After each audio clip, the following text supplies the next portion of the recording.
l'apprenti est placé au cœur de sa formation. En alternance avec ses cours au CFA, il travaille 2 semaines sur 3 avec son maître d'apprentissage. Au cours de ses stages, il apprivoise de nouvelles techniques qu'il pourra approfondir dès son retour au CFA avec son professeur d'enseignement professionnel. Voici ce qui distingue l'apprentissage du lycée professionnel. Bonjour et bienvenue au centre de formation d'apprentis Les 13 Vents à Tulle, en Corrèze. Un tout nouveau concept a été mis en place il y a maintenant 1 an au sein de cet établissement. Il s'agit du CI2C, autrement dit du classeur d'incubation de compétences et de connaissances. Mais en quoi consiste ce processus d'apprentissage ? Et surtout, comment peut-il optimiser la formation des apprentis ? C'est ce que nous allons découvrir.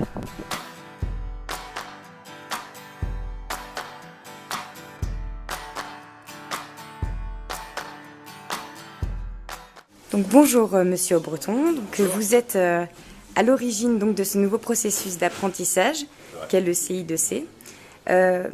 Donc j'aimerais savoir en quoi ce nouveau système d'apprentissage peut-il optimiser la formation de vos apprentis ? Vous avez tout à fait raison en disant qu'il s'agit d'optimiser la formation des apprentis. Le principe du CI2C, des fiches de preuve et de tout le système que nous avons mis en place, c'est finalement de revenir aux origines de l'apprentissage. L'apprentissage, c'est on apprend d'abord en entreprise, le centre de formation d'apprentis est là pour apporter des briques de connaissances manquantes et aussi a une grande responsabilité sur le déroulement du process qui amène à la construction des compétences par les apprentis. Le principe, c'est quoi ? C'est de dire qu'un apprenti, quand il est en entreprise, il doit réaliser des tâches, des activités qui sont les activités de son métier, celles qui sont le plus caractéristiques de son métier. Et nous demandons à l'apprenti de raconter sa situation professionnelle. C'est l'objet des fiches de preuve que vous trouverez dans les classeurs d'incubation de connaissances et de compétences qui sont derrière moi. Une fois que le jeune a raconté ce qu'il a fait, on utilise ces fiches de preuve dans le cadre de l'enseignement professionnel pour en déduire les techniques, c'est-à-dire les techniques sous-jacentes. Et nous travaillons en technologie et avec les profs de pratique pour conforter ces techniques. Ces techniques font l'objet de fiches descriptives de techniques, c'est le vocable que nous avons retenu. Et ces fiches, on les retrouve également dans les classeurs qui sont derrière moi. Les professeurs de français, c'est normal, sont chargés de la formalisation des fiches. Quant aux professeurs de mathématiques, ils ont réfléchi aux situations professionnelles qui étaient le plus proches de leurs compétences et le système que nous avons mis en place permet, à partir d'activités réalisées en entreprise, de prévalider des compétences mathématiques. Tout ça est géré avec un logiciel que nous avons construit, nous avons fait développer en interne, pour un système très très complet. Donc, je réponds à votre question. Est-ce que ça a optimisé la formation pour les apprentis ? Oui. Oui, parce qu'on a une meilleure traçabilité de ce qu'ils font.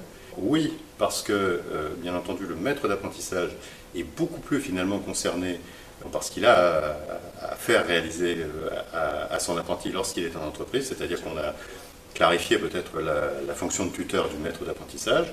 Et puis oui, enfin, parce que c'est un fort levier de motivation pour nos jeunes. On s'en rend compte tous les jours. Honnêtement, oui, grâce à ce système, on a pu faire évoluer notre métier. Pour valider le CAP, il existe une série de compétences que l'apprenti doit maîtriser. Ces techniques sont répertoriées dans le livret de l'apprenti distribué en début d'année. Au quotidien, l'apprenti réalise des activités que le maître d'apprentissage valide au fur et à mesure qu'elles sont maîtrisées. À partir d'une activité, il en découle des compétences. Par exemple, pour réaliser une blanquette de veau, il faut faire une cuisson pochée, réaliser un velouté, tailler une garniture aromatique, etc. Donc le prof de formation professionnelle demande à l'apprenti de décrire à l'écrit et d'une manière très précise des fiches descriptives qui correspondent à chacune de ces techniques. C'est là qu'arrive le rôle du prof de français. En cours, nous, profs de français, prenons un moment avec la classe pour aider l'apprenti à la réalisation de ces fiches. Donc, on ne s'occupe pas de la partie technique professionnelle, mais bien de la partie orthographe, grammaire, syntaxe, comme rédiger un compte-rendu, justifier de choix, utiliser des verbes à l'infinitif, argumenter, etc. Lors de son retour au CFA, un contrôle est effectué par les professeurs de maths, sciences et de français afin de vérifier que les tâches accomplies par l'apprenti ont été correctement appliquées et surtout acquises. Les fiches de preuve qui ont été validées par le prof de pratique vont faire apparaître à l'apprenti des compétences mathématiques. Le but du jeu, c'est de faire comprendre à l'apprenti que lorsqu'il est en pratique, il manipule des compétences mathématiques. Lorsque le domaine professionnel valide des fiches de preuve, il indique aux profs de mathématiques, par le biais de logiciels et par l'intervention qu'on peut avoir entre nous, que certains ont manipulé telle ou telle compétence mathématique. À nous, en maths, de valider ces compétences et de démontrer à l'apprenti que le long de sa formation, il utilise des maths. Donc l'intérêt des fiches descriptives à l'intérieur des fiches de preuve, c'est aussi d'amener le jeune à réfléchir et à décrire ses activités, ce qui peut tout à fait par la suite, au cours de sa carrière professionnelle, l'amener à également décrire des situations au cours d'une VAE, donc validation d'acquis et d'expérience, et ainsi le faire progresser et l'amener à un niveau de compétence qui n'est pas aujourd'hui le sien, mais qui peut l'être dans quelques années. Après chaque période d'entreprise, nous demandons aux apprentis de nous ramener leur vécu. Sur ces vécus, on va ressortir toutes les techniques du référentiel qu'ils ont exécuté. On va les reporter sur une fiche de preuve et à partir de là, leur valider ces techniques. Si les techniques sont validées, donc soit par le maître d'apprentissage, soit par nous-mêmes en centre de formation, on va leur demander de les reporter par écrit sur une fiche descriptive de technique. Ce qui va nous permettre de voir déjà s'ils ont compris ce qu'ils ont réalisé et d'associer notamment le français, les maths, soit pour la mise en page, l'orthographe et les maths au niveau des proportions, des calculs qu'il y a à faire. Et donc, le principe est de leur donner toutes les pièces du puzzle au départ et au fur et à mesure de leur formation, d'assembler pour arriver jusqu'au bout de leur formation. Bonjour, vous êtes donc directrice de Villa Roma. Nous aimerions savoir comment vous pouvez suivre à l'aide des fiches navettes la progression de vos apprentis. Alors grâce aux fiches navettes depuis quelques années, ça nous permet vraiment de suivre de très près l'évolution de l'apprenti, car tout est noté, c'est-à-dire que on va savoir si c'est acquis, si c'est encore d'acquisition ou si c'est non acquis. Donc ça permet vraiment de savoir la progression de l'apprenti, alors qu'avant, en fin de stage, en fin d'année, on pouvait faire le point, mais là vraiment, stage par stage, régulièrement, on suit vraiment au niveau du CFA, grâce aux fiches navettes, et grâce à ce système-là, on sait vraiment où en est l'apprenti, quasiment en temps réel. Bonjour Jyoti, donc tu es apprentie à Villa Roma depuis maintenant 2 ans. Quelles sont les utilités donc des fiches de preuve, des fiches de description des techniques et de la fiche navette? En quoi sont-elles utiles pour toi et donc au CFA et dans ton apprentissage?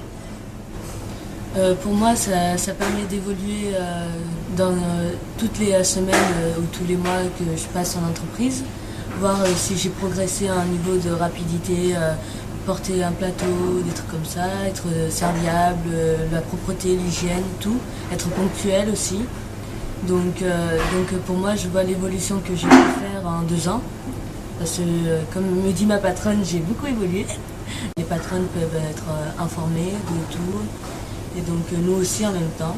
Et c'est là qu'on est jugé aussi par les professeurs du domaine général et les professeurs.